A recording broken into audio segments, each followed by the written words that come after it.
Gente, nunca aprenda nada de finanças com quem é escasso. Tem gente que está assistindo agora quer mudar de vida, mas morre de medo. A maioria dos senhores e senhoras só vão prosperar se forem irresponsáveis. Gente, é o seguinte, vocês precisam ter controle financeiro absolutamente até da balinha. Fala assim comigo, a balinha precisa ser anotada. E vocês têm que entender o seguinte, para de gastar dinheiro com besteira. E brand, sabe o que vocês vão fazer? Brand vocês esquecem, isso é coisa de rico. Vocês têm que parar com isso. E não adianta ficar entrando em ambiente de rico, não. Fala assim comigo, eu sempre, só de simulação. Fala assim comigo, eu sempre vou ser pobre. Fala assim, eu sou igual a minha mãe. Fala!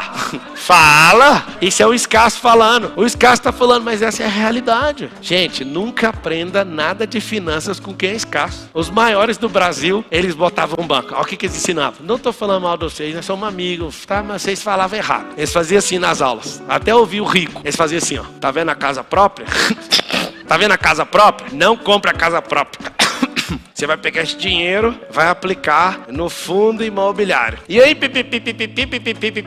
você tá vendo o carro? É besteira o carro. Você não vai comprar carro, você vai usar Uber. Tá vendo esse negócio aqui? Aí tudo ele foi falando. Aí eles encontram com um rico. A coisa mais engraçada que acontece, com uma pessoa escassa, quando ela começa a aprender com o rico, é isso aqui, ó. Ela fala assim, ó, gente, é o seguinte, chegou a hora de eu comprar uma casa.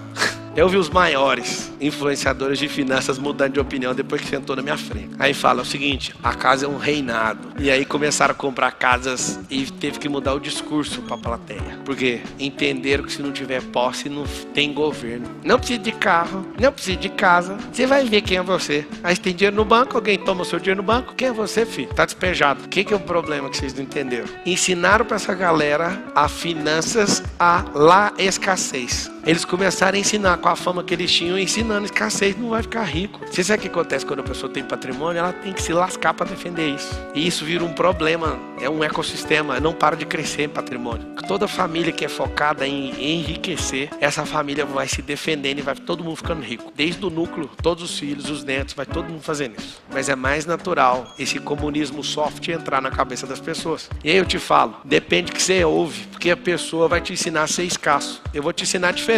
Se você tem um carro para aparecer, não compre. Você tem um carro para capitalizar, compre. Sua casa é onde está a turma mais importante da sua vida. Comece a investir aqui, ó. Eu mudei minha cabeça. A minha casa chama-se Indústria da Felicidade. E é aqui, ó, o alvo. Aonde eu mais invisto, tá bem aqui, ó. Eu dou conta de te falar algo que poucos ricos no mundo dão conta de falar. Pode contar nas mãos quais ricos dão conta de contar isso. Quer saber o que é? Eu desafio qualquer um de vocês aí no hotel mais luxuoso da terra, se tem mais luxo que dentro da minha casa. Esse foi o padrão. Você não vai encontrar por metro quadrado gente trabalhando por um conforto absurdo, luxuoso, mas a gente vai nos hotéis mais luxuosos que tem nessa nação e na Europa e nos Estados Unidos. Eu falo, Carol, vê se você acha um hotel aí que é mais luxuoso que a nossa casa. Vê se eu quero que você ache. A gente não achou até agora. Posso falar? Eu fiquei no Armani, no Burj Khalifa, 50 mil reais de diária. Coitado do Burj Khalifa. Isso é alguém que tem coragem de falar. Toda a minha riqueza começa dentro de casa. Vamos destravar essa cabeça sua? Eu pus um alvo. Se sou rico,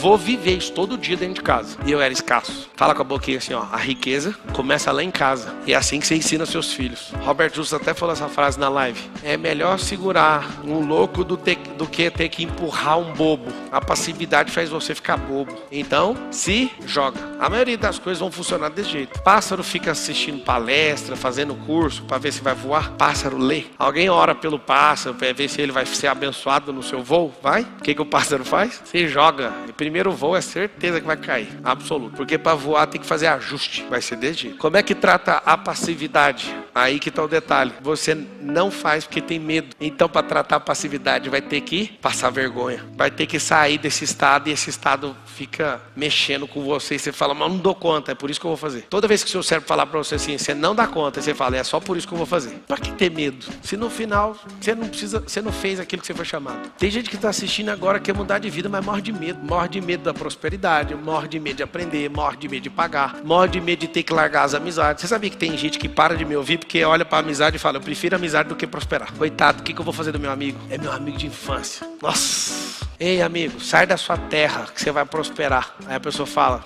mas o que eu vou fazer com os parentes? Hoje eu liguei para uma pessoa da minha família e falei assim, vamos prosperar, vamos mudar de terra, vamos abrir um negócio? Aí esse parente meu falou assim, eu não posso, eu tenho que cuidar do fulano. E eu falei, então tá bom, eu vou voltar a ligar o dia que esse fulano tiver 18 anos, e isso nem é filho dessa pessoa, é filho de outra pessoa que ele acha que tem que cuidar a vida inteira. Quando tiver 18 anos eu vou te ligar, você vai falar a mesma coisa, porque você centralizou sua vida nisso. E eles não prosperam por sua culpa. Se você sair, todo mundo é obrigado a prosperar.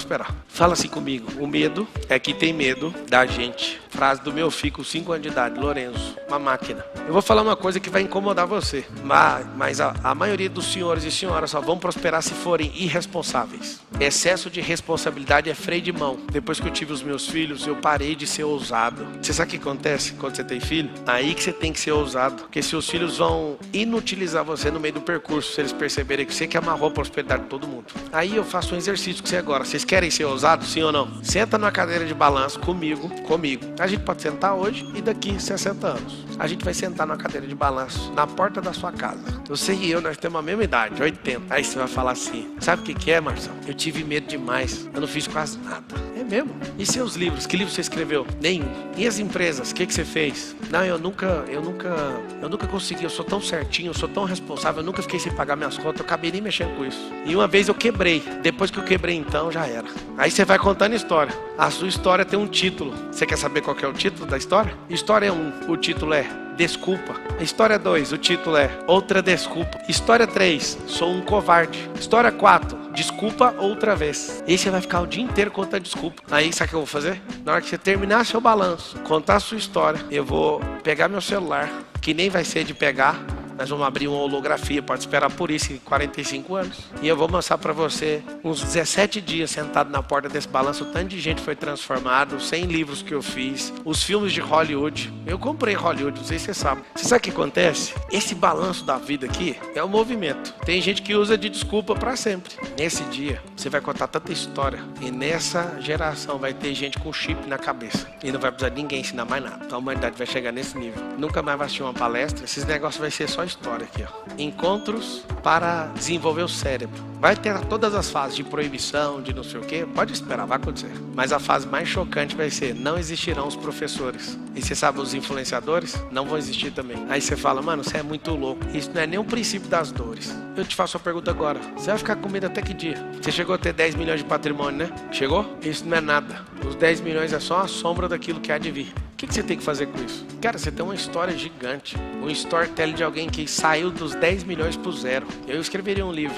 Como quebrar um patrimônio de 10 milhões. Se você escrever, eu seria o primeiro cara a comprar. Você sabe por quê? Porque o maior medo de quem não é rico é perder tudo que tem. Esse livro vai vender pra caramba. Como quebrar um patrimônio de 10 milhões de reais. Mas tem gente que vai comprar, sabe por quê? Porque tem gente que não prospera porque tem medo disso. E nem tem os 10 milhões e tem o medo de quebrar as coisas. Você sabe o que acontece? Não existe história boa ou ruim que não vale a pena ser contada. Todas, se é boa ou ruim, elas são dignas de ser contadas. Porque qualquer tipo de história cura as pessoas. Depende de quem está ouvindo e depende de quem está contando.